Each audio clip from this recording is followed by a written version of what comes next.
ntabwo ndafisigiwa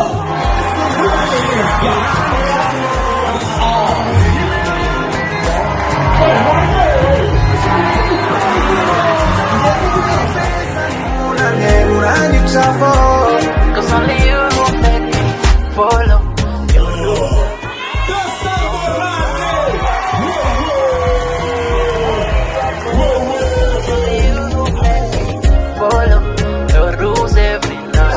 It's only you who taught me.